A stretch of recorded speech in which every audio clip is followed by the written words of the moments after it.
Kasaragod Cheruvathur railway station റോഡിൽ ദേശീയപാതയിൽ വാഹന ഗതാഗതം സാധ്യമാകുന്ന അടിപ്പാത നിർമ്മിക്കണമെന്നാവശ്യപ്പെട്ട് ജനകീയ പ്രക്ഷോഭം ശക്തമാവുകയാണ്.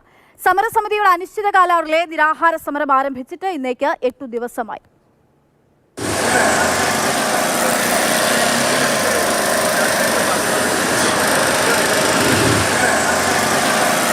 ദേശീയപാതയിൽ ചെറുവത്തൂർ വ്യാപാര ഭവൻ റെയിൽവേ സ്റ്റേഷൻ റോഡിൽ നിർമ്മിച്ച അടിപ്പാതയാണിത്.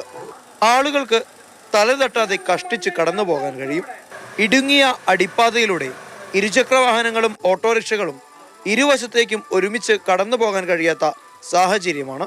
ആളുകൾക്ക് അതിനകത്തൂടെ ധൈര്യമായി പോകാൻ കഴിയില്ല. ഒന്നാമത്തെ പ്രശ്നം. രണ്ടാമത്തെ പ്രശ്നം എന്ന് പറഞ്ഞാൽ അപകടം ഏത് സമയത്തും. ചെറുവത്തൂർ റെയിൽവേ സ്റ്റേഷനിൽ വൈകുന്നേരം ഒരുപാട് ഉദ്യോഗസ്ഥർ ഇറങ്ങി ബസ് പിടിക്കാൻ വേണ്ടി ഓടുന്ന ഒരു വഴിയാണിത്. അത് ഫലത്തിൽ വന്നിട്ടാകുമ്പോൾ ജനങ്ങൾക്ക് വലിയ രീതിയിലുള്ള ഉപദ്രവമായിട്ടാണുള്ളത്. ദിവസവും നൂറുകണക്കിന് പേർ ആശ്രയിക്കുന്ന റോഡിൽ വാഹന ഗതാഗതം സുഗമമാവുന്ന തരത്തിൽ കൂടുതൽ സൗകര്യപ്രദമായ വലിയ അടിപ്പാത നിർമ്മിക്കണമെന്നതാണ് നാട്ടുകാരുടെ ആവശ്യം. ഒരു 10-15ഓളം കടുപ്പ രോഗികളുണ്ട് റെയിലിൻ്റെ ഈ കിഴക്ക് ഭാഗത്ത് താമസിക്കുന്നത്. അവർക്കൊരു ആംബുലൻസ് വരണമെങ്കിൽ ഒരുപാട് ദൂരം പോയിട്ട് വേണം നമുക്കിനി വരണമെങ്കിൽ. ഒരു ഫയർഫോഴ്സ് തീ എന്തെങ്കിലും ആയി പ്രശ്നം ഉണ്ടെങ്കിൽ ഒരു ഫയർഫോഴ്സ് വരണമെങ്കിൽ അതിൻ്റെ സൗകര്യമില്ല. നവംബർ 12 മുതൽ നാട്ടുകാർ അനിശ്ചിതകാല സമരത്തിലാണ്. പിന്നീട് സമരത്തിന്റെ 2ാം ഘട്ടത്തിന്റെ ഭാഗമായി റിലേ നിരാഹാര സമരവും ആരംഭിച്ചു.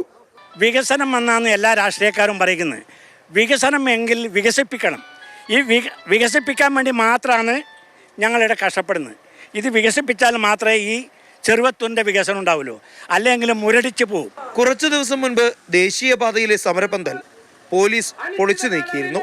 പിന്നീട് പൊളിച്ചു നീക്കിയ അതേ സ്ഥലത്ത് വീണ്ടും സമരപന്തൽ സ്ഥാപിച്ചാണ് സമരസമിതി പ്രക്ഷോഭം തുടരുന്നത്.